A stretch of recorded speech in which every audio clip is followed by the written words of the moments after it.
First off, I would like to say thank you for many of you who sent really kind, generous comments about my doily work. I love doing it, as you all know, and I've also had a few comments about where do I get doilies, or what can I do if I haven't got any handed down doilies. So I thought today we'll solve that problem and we will make a table runner. Now these have come from op shops, $2 shops. They're just pieces of cut up tablecloths and a little dressing table set and one crocheted doily in the middle. So get together what you can get from the $2 shops, op shops, or anywhere else. Even go to somewhere like perhaps Spotlight and see if they've got a cheap embroidered cloth that you can cut up, and I'll show you how you can turn those nicely antiquated into a table runner. To begin with, I have cut two pieces, a piece for the bottom, a piece for the top, of cream homespun, and I've cut a piece the same size roughly of lightweight wadding.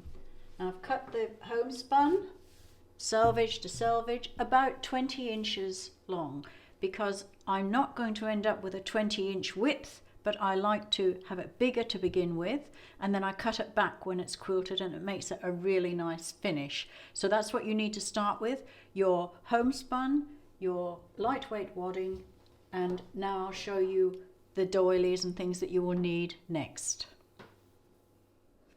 So I've begun with my piece of lightweight wadding and my top piece of homespun, cream homespun.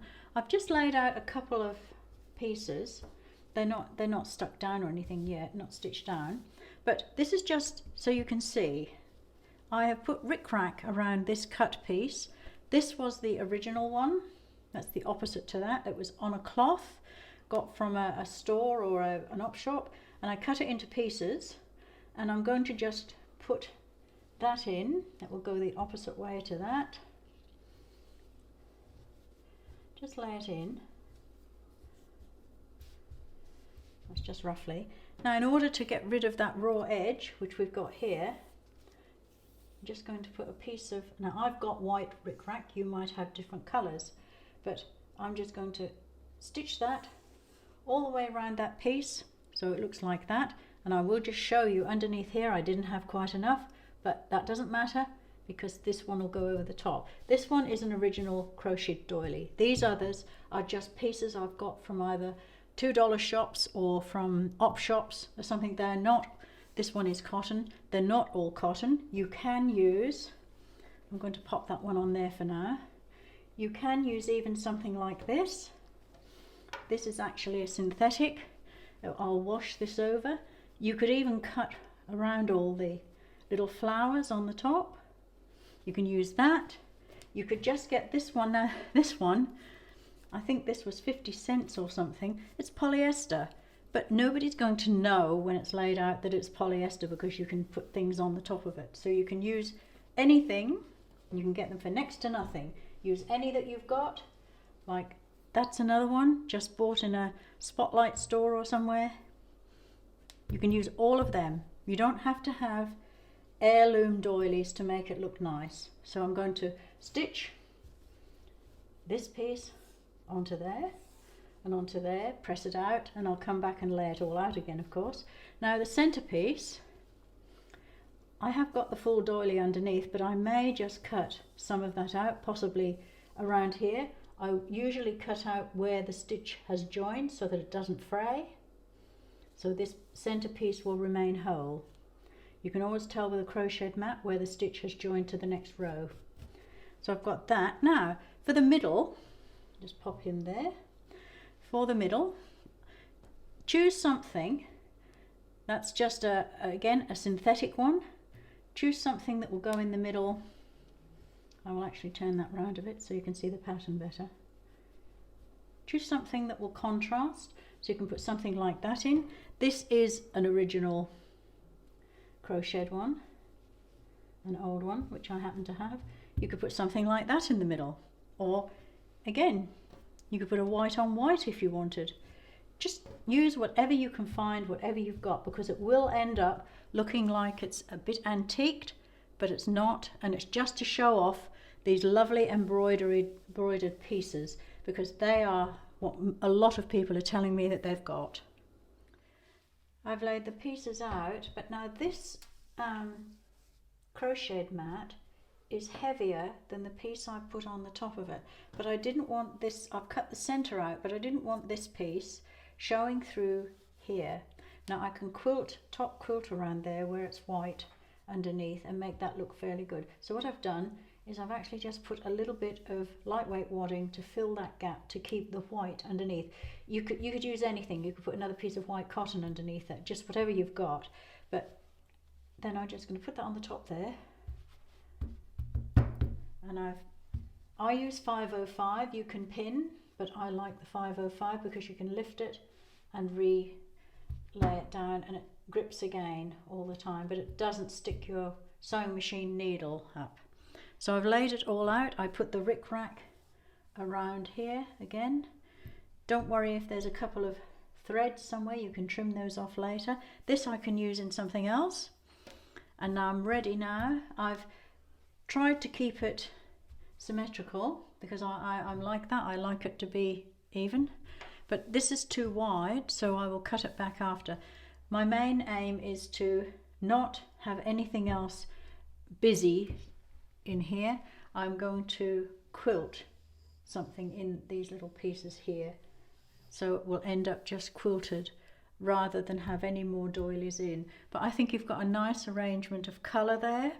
Remember, whatever you have, you use, and just have fun, you know, just put everything where you like to see it. It doesn't have to be perfect. So my next step, I'm now going to sew, machine first, my pieces down. I'll machine it there, and then I will go around edges.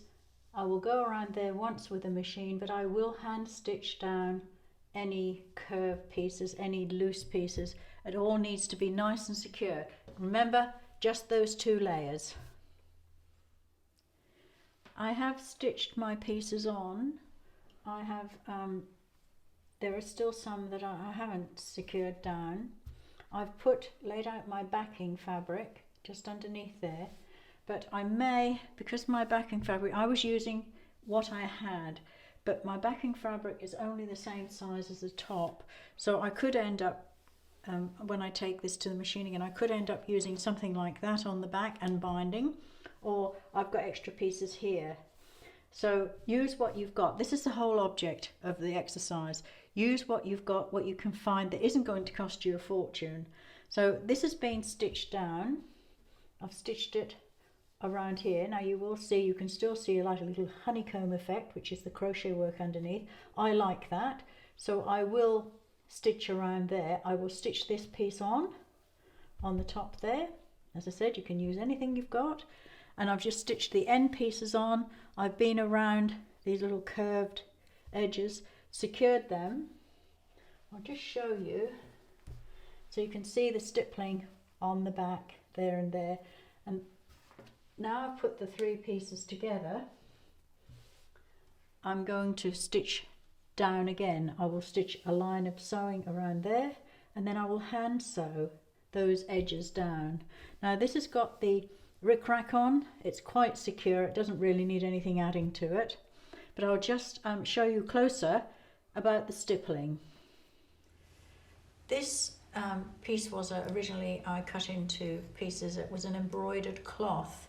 Now because it's probably been washed really a lot of times, the fabric can get a little bit loose, so this is why I've stippled just tiny stippling in here just to hold that down and secure it, and then I will stitch this on the top. Now our next line of stitching, when I secure all these, is going to go through all 3 layers.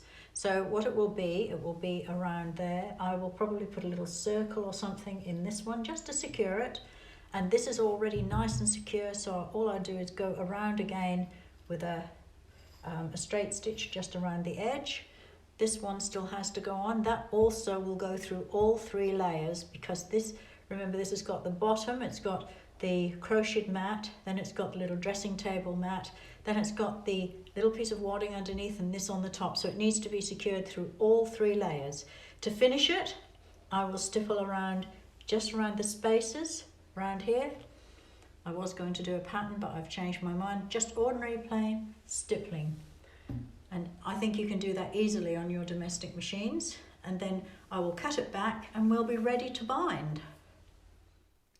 I did actually say in the last clip that I was going to stipple. I began to stipple and I didn't like it, so I'd only done a small piece. It was too busy. And I did then think perhaps some of you might just be better with straight stitching and stippling small areas. So I've just quilted through on straight lines and just gone around as I said I would earlier. So I've got it all nicely quilted down, and the only thing I have cut it back, it's 41, I think 41 by 17 or 18, but it's on the pattern anyway. So but all I've done now is I have cut and ironed my binding. I'm going to go now to my machine and stitch on my binding, and then it will be finished.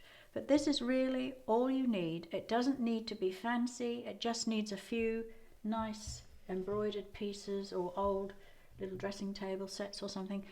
You can choose exactly what you would like. The binding is all on.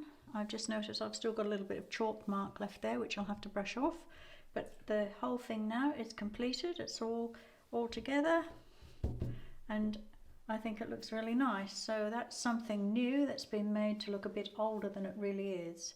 And if you've enjoyed this video, do remember to go along to the Etsy shop where the pattern for this will be and all my other patterns, and have a good browse there.